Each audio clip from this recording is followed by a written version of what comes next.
Hello everyone and welcome to this video. So in this video we're going to be doing one of the most important steps in machine learning, one of the most at least, and in that part we're going to be learning how to split our data. Okay, so this is very important because in machine learning, splitting your data into training and test sets is very important because you want to train your data and then you want to test your data onto the machine learning model. Now, what I'm saying right now might seem confusing. I demonstrated this step in the previous video if you want to watch, but it's quite long. So today I'm going to do it a bit more with a bit more explanation, and so it'll be a bit better than last time because last time I just demonstrated all the steps of creating a machine learning model in Scikit-learn in like 22 minutes. Okay, so we don't want to do that. We're going to go through each step in detail. So we're going to do it in small parts, but we're going to have a lot of explanation. So let's start. Okay, so here I am. So this is where we left off last time. Okay, so what I meant is we did this whole lot of code in about 36 minutes. Sorry, not 22, 36. So the first step we started with was we learnt an end-to-end scikit-learn workflow. So today what we're going to be learning, so if I just put that in Markdown, so today what we're going to be learning is this. So we're going to be getting our data ready to be used with machine learning. Okay? So yeah, we're going to be getting our data ready to be used. And then, so here are the three main things we have to do. Okay, so three main things we have to do when we get our data ready. So first thing is we have to split the data into features and labels, and then we split it into training and test sets. So features and labels are usually called they're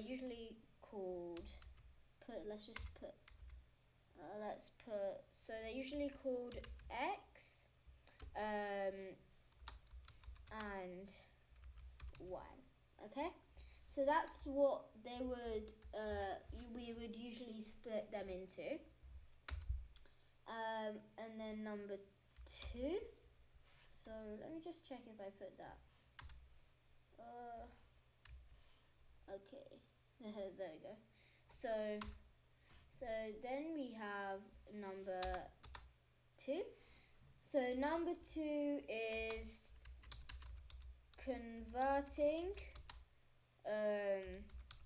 non-numerical values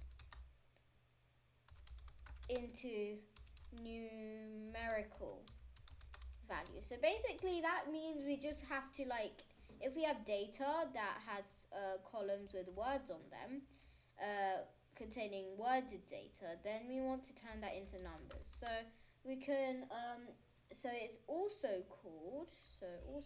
called feature encoding. But you don't need so sometimes you might hear feature encoding. I don't think you will, but I'm just saying. So then next step is filling, or also called imputing. So we've got a lot of fancy words here, but it's best you know what we're talking about, including the fancy words in case somebody says those. So disregarding. So filling, or also called imputing, or disregarding missing values. So if we have any missing values, then we just fill them up with some sort of data. Okay, so whoa. Okay, I'm just gonna press tab for all of these. There we go. Okay, there we go. So yeah, that's what it says. I don't know why this is appearing like this, but it seems sort of weird. Okay, so don't worry about that for now. No. Why is it doing that?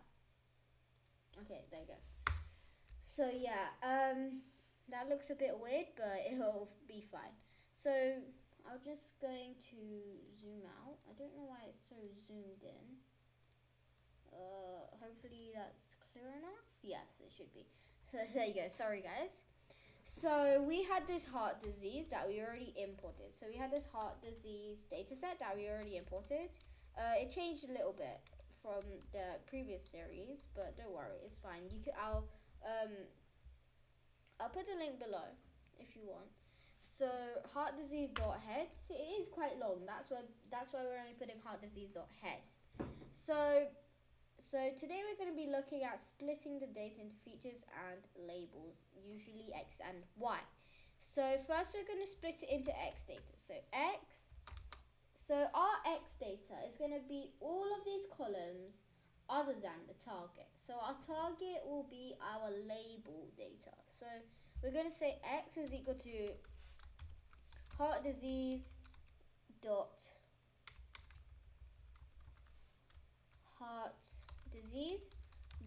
drop. So all we're going to do is we're going to drop the target column because we don't want that column, and axis is equal to 1, so the computer knows that it has to drop the target column, not target row, because there is no target row.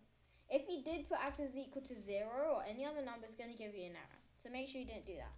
And also the X is a capital letter, by the way. So then we're going to say X dot head, because this is going to be very long as well, because it's still a column, which is very long. So that's the head of X. You can now see that there is no target column anymore. So now we're going to do the Y data.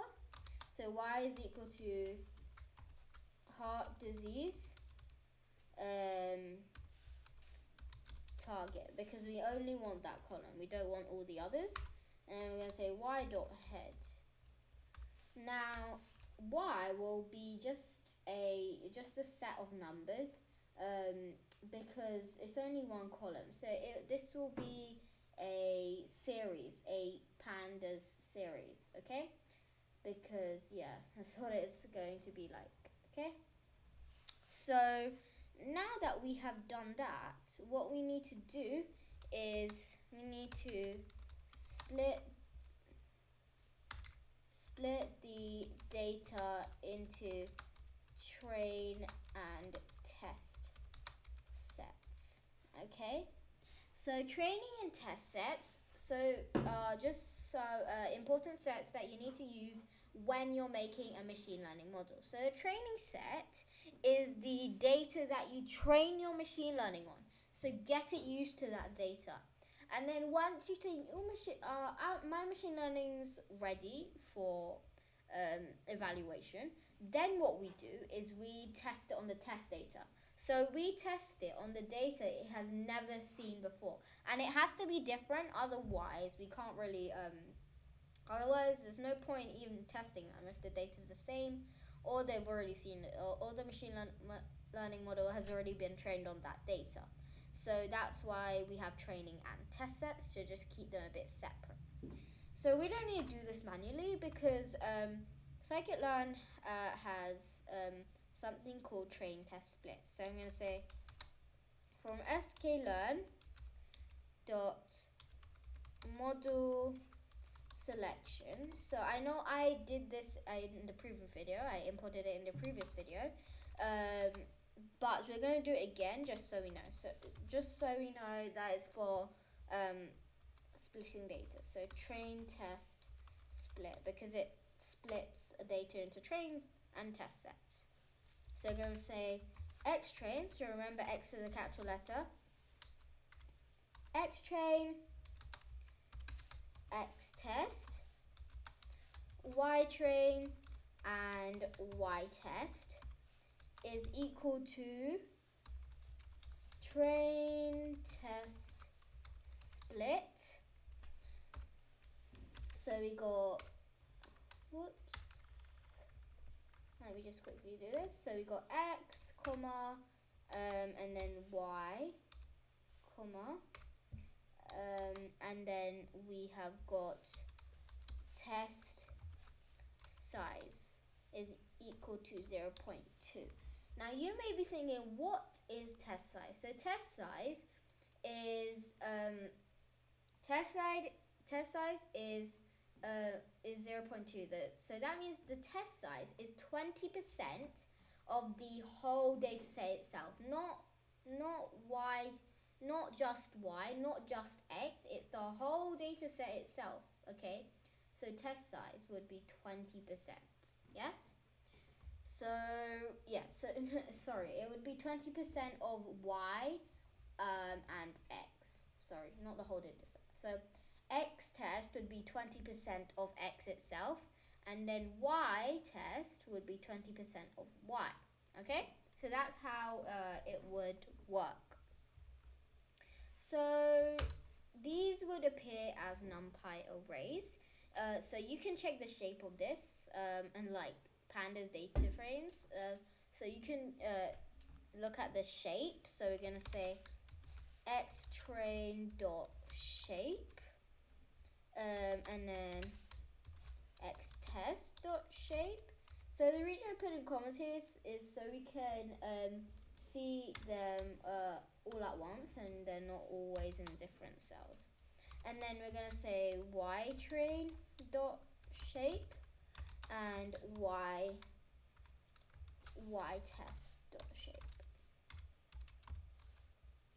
Okay, so I spell shape. There we go. And now make sure you don't put brackets afterwards.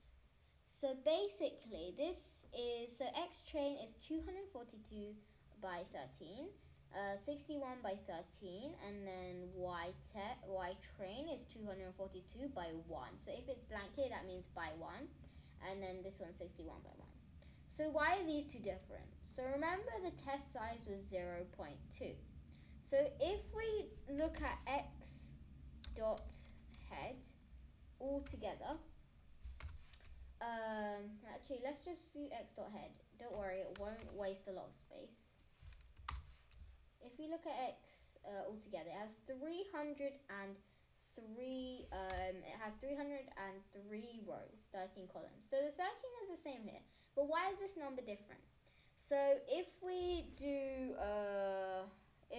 if you try to do 20% of 303, you get 61. So if we do what is it again? So if we do X dot shape, we find the first value times by 0.8. It would be 80%. So that's not that precise, but it is actually 242. And if you go 242, if you go 242 plus 61, not equals, plus 61, you will get 303. Okay, so that's the same case with Y test and Y train. Okay, so if we check the whole length of heart disease, well, it's going to give us 303, but don't worry about that for now. All you need to know is understand this. So yeah, that was actually pretty short video there. Well, actually it was 14 minutes, probably because of the explanation. So yeah, it was actually all we had to do is train split data. So the next step now is for we're going to be converting non-numerical values into numerical values, okay? And then after that, we're going to be filling missing values. So if you like this video, please like and subscribe. That would really help. If you have any comments, please comment those down below. If you have any doubts, please put them in the comment section as well. I'll answer them. And if you so if you like this video, please like. So I guess that is the end of this video. And then another thing is that I'll put this heart disease data set down there, but I'll just actually give you the link where you can find it. So yeah, you can find it. So yeah, I guess that's the end of this video. Bye.